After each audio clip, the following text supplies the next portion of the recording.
Right now, I'm challenging myself to see if I can make 128 Regulation H teams that are each different from one another over the course of 128 days. Why 128, you might ask? At the end of the 128 days, we're going to do something special where we battle every team against each other in a single elimination bracket to see which team emerges on top. There will be some competitively strong teams, there will be some gimmick teams, and there will be some probably a good number of goofs and gaffs in there, so if you want to follow through to the end, subscribe so that you can keep up with each day. But without further ado, let's move on to day 49. Alright everybody, welcome back to another video. In today's video, we have a team where we are going to be using Trevenant as one of the main Pokemon for the strategy to make everything on the opponent's team flammable, or at least everything that's not like flash fire. So let's start things off by discussing Trevenant and what Trevenant does, and on Trevenant we are going to be using a signature move, Force Curse, which adds grass typing to the target's type. So unlike moves like Soak, which directly change a Pokemon's type, we have the ability to add grass type, which is kinda worse. But it depends on how you look at it, since if the opponent is like a water type and we add grass type onto them, it means that they're only neutral to fire and ice type moves. But it's also kind of nice defensively, because if we put grass type on one of our own Pokemon, it means that we don't have to give up the stabs that the Pokemon already have. And also on Trevenant, we're going to be using Poltergeist, which is a very strong physical ghost type move that will fail if the opponent has no held item. And we also have the Hornleech, which is a pretty strong physical grass type move that also heals us for 50% of the damage that we dealt. And since we have the Harvest ability and we are holding a Citrus Berry, it is going to be pretty difficult to take Trevenant off the field unless you're doing it all in one go, as we can eat our Citrus Berry, harvest another one, perhaps eat that berry, and then we can protect, and then we can harvest again in case the sun is not out. And if the sun is out, we will get a 100% chance to get our berry back, which is very nice. And then as for our Pokemon who is setting the sun but also the tailwind, we have the classic Whimsicott set with our Prankster for all our status moves, and we're also using Taunt on Whimsicott just to disrupt Pokemon that maybe want to go for redirection in the face of Trevenant, or just add a little bit of jank into the game. We can taunt them out of their jankiness. And then since Whimsicott only really needs to get up one status condition and then get swapped out for a Pokemon, we're going to be using eject button on Whimsicott in order to get it taken out. So we have to be careful when using Whimsicott, since we really don't want to take a fake out. That's why we have the protect mostly, so that we can eject button out at the exact right time and then get in Hisuian Typhlosion for the most damage turns possible. Moving on to Hisuian Typhlosion itself, this set is pretty simple. It's just a choice specs Eruption, Heat Wave, Shadow Ball, and Overheat set, so that way we can maximize our fire type damage. But just in case we can't go for fire type damage, we do have the Shadow Ball, which is our other stab, and we're Blaze, so that whenever our health gets low, we can further boost the power of our fire type attacks. And we're choice specs just to further maximize damage, and Terra Fire just because we gotta do fire type damage. That's the main purpose Hisuian Typhlosion is here. Next up, to do our ice type damage, I decided to select Weavile. And Weavile has a pretty good move pool, and it's also really fast for everything that's in the format right now. So we can opt to use the moves Triple Kick, Triple Axle, Triple Kick. I just combined two moves. We can use Low Kick, we can use Triple Axle,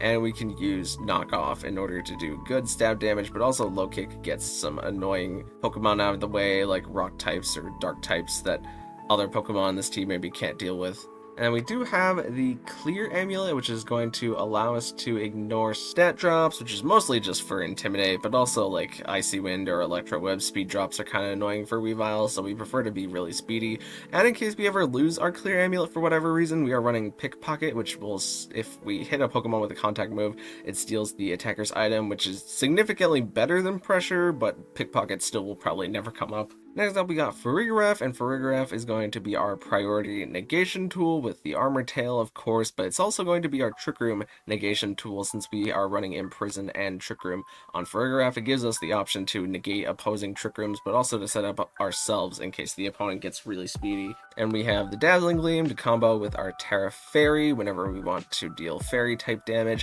and we're leftovers just so Farigiraf has a good bit of staying power to make sure the opponent isn't setting up their Trick Room during the game. And lastly, I decided to include regular Braviary here for flying type damage. And our Braviary is mostly just a one-hit wonder, as we do have the Focus Sash to at least get off one hit in a battle, but with the Dual Wing Beat giving us good flying type stab, but also 2 hits to get things like Focus Sashes, and we also have the Crush Claw, which is a 75 base power move that has a 50% chance to lower the target's defense by 1, so we can really start chaining damage with Braviary and either Weavile or Trevenant if it really comes down to it. And with the Terra Normal stab, we'll be doing a lot of damage with Crush Claw, hopefully, but we also have the Substitute to help save us for 1 turn, but the Protect option also gives us that 1 turn of Protect for Trevenant to go for the Forest Curse so that things are weak to flying type moves, or at least neutral to flying type moves. And the nice thing about Braviary is that it is a Defiant Mon, which means that if somebody runs Intimidate onto this team, it means that we get a free attack boost. Also, any stat drops occur against Braviary, then we'll get a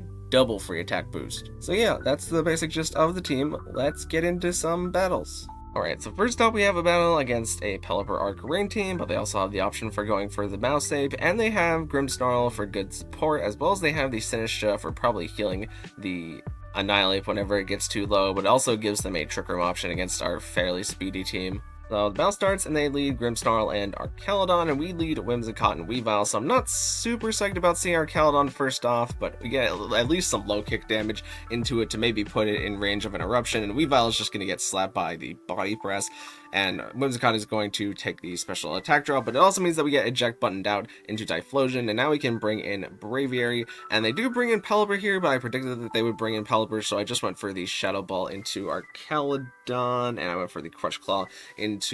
Pelipper, as Archaludon goes for the Electro Shot since we're now in rain, and that's going to bring Braviary down to its sash. So I could have maybe swapped in Whimsicott, but I didn't really want to waste too much time just in case the Grimmsnarl went for like a light screen and maybe ended up surviving the turn. But we get to clear both there, which is super nice. And now they don't have the option to bring rain back, so I just Shadow Ball into the Sinistra, and we try to KO it with the Dual Wing Beat here, but it went Terra Water, so it's going to end up living the turn, and they get the Spirit Break into Typhlosion, which not only damages us, but it also lowers our special attack stat, which is not super great. We're going to bring in Whimsicott here and protect Braviary, hoping to not take too much damage on Whimsicott, so that way Whimsicott could reset this rain, hopefully, and we have more of a Typhlosion endgame. Well, Whimsicott is going to make its Sun, and Braviary could have attacked last turn, but it's going to get taken out by the Machagacha this turn, as now it is all up to the Typhlosion, as now we can Terra Fire, and the Spirit Break is going to do some damage and drop our special attack, and the Machagacha seems to be the only attack on Sinistra, so that's going to do more damage, but we're not going for the Eruption, we're going for the Heat Wave here, and that does pretty good damage into both as the Spirit Break comes out, and they Life Dew with Sinistra here, perhaps not seeing a KO with Machagacha, but the opponent decided to Life Dew, which actually gives us the ability to get rid of the Grimmsnarl here, and we also burn the Sinistra, so it's within range of a single target Heat Wave. So I think the opponent did mess up there by not going for the flat-out Machagacha in order to try and end the Typhlosion.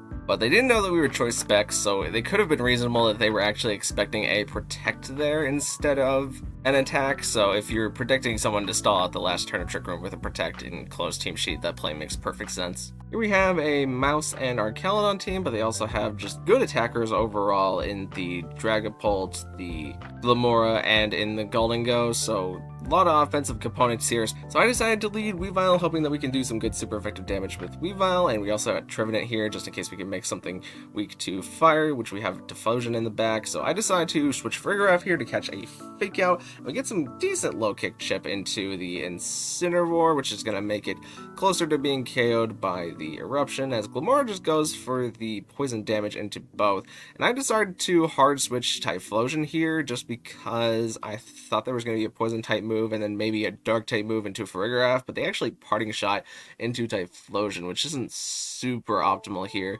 as Mousehold is going to get up the Protect, and I just Heat Waved into both bonds, kind of feeling out what they wanted to do, as they Mortal Spin with Glamora again, so Typhlosion is now on a timer with how much health it has.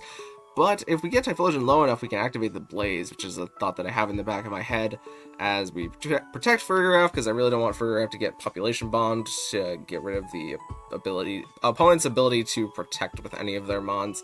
And the poison is going to be slowly chipping us down, but we're also chipping them down with the Heat Wave, especially now that Glamora is burned, and Weavile is not going to die from the Earth Power, and we get decent Dazzling Gleam chip into both Mons, and the parting shot is blocked on Weavile because we're Clear Amulet, but we're going to be taken down by our Poison, which means that we can bring back in Hisuian Typhlosion, who takes rocks damage, and we get to Heatwave KO both Mons on the field, thankfully, but the Dazzling Gleam probably wouldn't have picked up the Glamora, but might have picked up the Incineroar since it would be single targeted at that point. But now they bring in Mousehold and Arcaladon, and I protect Farigiraf again, because I really don't want them to not be able to protect in front of Typhlosion, because it's the fastest thing on the field, and we are just about 3% away from Typhlosion's Blaze activating, which is so close, but it's kind of likely that Typhlosion's gonna get KO'd this turn, since it's probably the most threatening thing on the field. And we're just sitting here through all the Mousehold Population Bomb turns, and they don't crit Arcaladon, which would have helped us out, but Heatwave is enough to KO Arcaladon from the health that it was at, and they encore Typhlosion into clicking Heatwave again, so Typhlosion clicks Heatwave again, and that's going to deal with Mousehold. Here we have what looks to be a pretty balanced type coverage team, where they have things like the Electabuzz and the Primarina in order to get Primarina going, but they also have the option for like Salaman's Tailwind probably, or at least good damage with Salamence as like an Intimidate Pokemon or a Moxie Pokemon, and Rillaboom and Sneasler can really get speedy whenever Rillaboom starts Grassy Gliding things, and Sneasler can get the Unburden from its Grassy Seed, and Kingambit also has setup potential, especially in front of Trevenant. So we decided to lead Trevenant and Weavile, and they lead Rillaboom and Electabuzz, which is not exactly what I was expecting, but it's still pretty alright, as I actually think what I should have done in this first turn was just to Force Curse the Electabuzz, but I decided to Horn Leech into it anyways,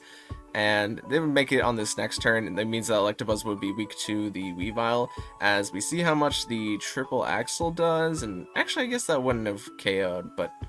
they decide to swap into Salamence in order to get down and Intimidate, but Weavile is the Clear Amulet, and Poltergeist is not enough to take out Electabuzz, unfortunately, but we're going to protect Trevenant here, seeing as Flying type damage may come into it this turn, and we're going to Triple Axle the Electabuzz, which thankfully is able to take it out, as Salamence goes for the Heat Wave, but Weavile is just barely able to survive it.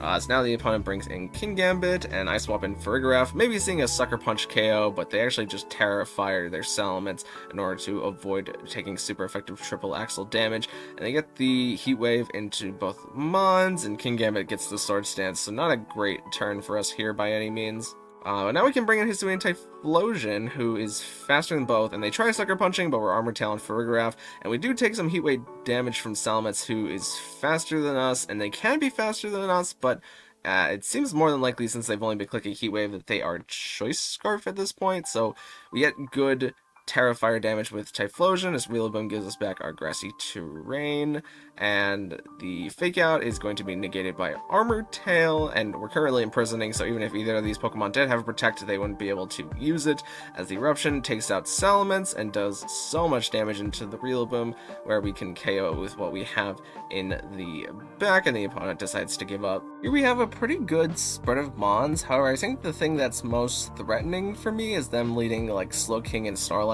and Snorlax being thick fat, and Slowking really not caring about fire type moves, and then them just getting up Trick Room and then getting Snorlax going with like a belly drum. So they lead Tinkaton and Salazzle, and in order to counter the lead that I thought they were going to do, I did Hisuian Typhlosion and Trevenant, since we could just double the Slowking with Ghost type damage and hope that they don't Terrestrialize. But we have both our Ghost types on the field, so we don't fear the Tinkaton's Fake Out this turn, as they do go for it for whatever reason, but Salazzle's Poison type damage is going to be resisted by one of our Mons, but the ones that is resisted, we take a little bit of Poison Chip every turn now, and we get to Force Curse Salazzle, so Salazzle is now neutral to our Fire type moves, and we did just enough damage last turn that the Heat Wave will pick up KO on it, and they decided to Terra Steel or Dragonite in front of a Fire type that they weren't going to outspeed, which means that we get to KO that, but even if they didn't Terrasilize there, we would have Force Cursed the Dragonite, and they, depending on what they did with Dragonite, we can just click Heat Wave again with Typhlosion, and they reveal Slowking as their last Mon in the back, who, I think we had Weavile in the back, so Weavile would have been pretty easily able to deal with the Slowking, I believe. Next up we have a Sand Team, and this Sand Team is a pretty good way to negate us just clicking Eruption, as I suspect the Flamigo are probably going to have Wide Guard, but them also bringing in Tyranitar and getting a special defense boost from the sand can really hinder us using the Hisuian Typhlosion, so we're gonna let this one play out, as they decide to just lead Goldengo and Incineroar, which is not the worst thing for us, as we lead Trevenant and Weavile here, and they immediately Terra Steel their Gholdengo as I protected Weavile just to see what was going to happen, and they make it rain, and Trevenant takes it like pretty okay. We at least get our Citrus Berry so we can start harvesting that up, as I try to get a Poltergeist into Gholdengo to deal some chip into it, but Incineroar is going to knock off Trevenant, which is going to take out Trevenant, unfortunately. But now we're kind of in a position where we can get Typhlosion to start hitting things as we get the low kick into Incineroar, and the Fire Eruption is going to take out Incineroar as Tyranitar takes a little bit of chip from it, as we take a little bit of chip from Sandstorm. And I figured Flamigo's Wide Guard is why it's coming here, and it does in fact Wide Guard, so we get a free low kick into Tyranitar, which is going to take that out with the quad effective damage, and we're feeling pretty good at this point because now we really only have to eliminate the Flamigo in order to make it so that Hisuian Typhlosion wins the game. And we miss our second triple axle on Weavile, which is kind of disastrous, but Gholdengo doesn't decide to KO Weavile and instead tricks it a Choice Specs as they get the Clear Amulet, and that change of items doesn't really affect anything. However, what does affect things is missing our first triple axle as they crit us into Farigiraf with the close combat, and to make it rain is going to take out Weavile here. So the opponent has made themselves super weak. However, it's we're gonna have to risk things a little bit here with Typhlosion as we overheat into the Flamigo, and because of the special attack drop on Gholdengo, it means that the Shadow Ball never picks up KO unless they crit us.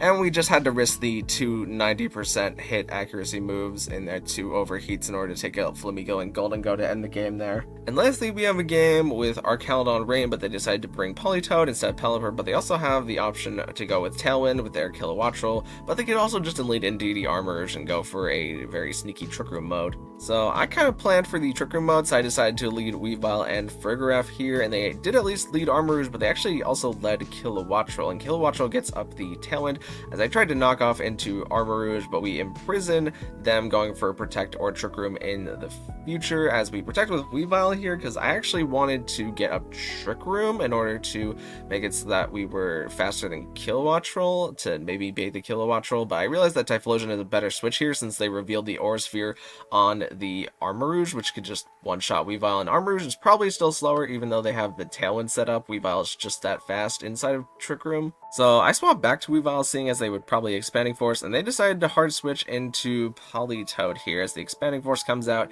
and hits both Mons, but I invert the Trick Room again right as their Tailwind ends, so now we're not playing too many guessing games, and I knock off Politoed since I figured Armorage was going to leave, and we get good damage into Politoed as the Muddy Water goes good chip into us, and the Dazzling Gleam goes good chip into both of their Mons, and they flat out Thunder into Farigiraf and get the Para, which might be a little annoying, but we at least get both of our triple axles to land into the Kilowattrel, as Muddy Water misses Farigiraf, but because Farigiraf is currently paralyzed, so I kind of wish it was off the field at this point. But they bring in Indeedee, and they get to follow me, and we get to knock off Indeedee, but that doesn't quite take it out, and Muddy Water, unfortunately, is now going to claim the Farigiraf, as we have Typhlosion and Trevenant in the back, but the risk here is that if we lock a Fire-type move with Typhlosion, we might not be able to hit the Armorage, because it's probably Flash Fire, which means that Trevenant has to deal with Armorage, but that's a risk I'm willing to take, because I feel like Poltergeist will do enough damage into the Armorage in order to be able to KO it, so we just go for the Heat Wave here to KO Indeedee, and maybe Politoed, but Politoed actually takes it, but we dodge the Muddy Water on Typhlosion, but as we'll see in a bit, that Muddy Water dodge doesn't matter since we Horn Leech in order to finish off Politoed, so Trevenant actually gets a little bit more health here in this endgame, and a Terra Psychic Armorage as we Terra Poison Trevenant in order to not be weak to the Armor Cannon, and we Heat Wave into Typhlosion, but we actually miss, which I don't think you can miss whenever they're Flash Fire, and we find out here in a sec as we take the Expanding Force. Once we get the Poltergeist into Armorage, it's actually weak Armorage, but not only is it weak Armorage, it's also Weakness Policy Armorage, as they have to now pick a Pokemon in order to attack into, but if we had gotten that Heat Wave and then procced their weak armor, the game would be over.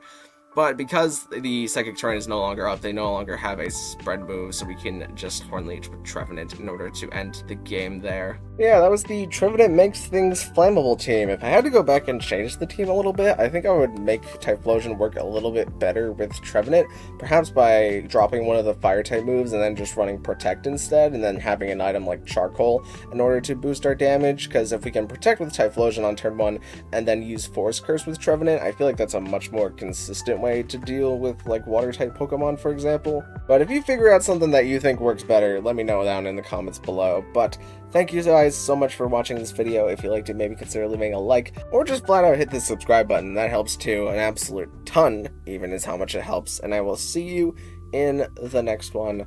Thank you.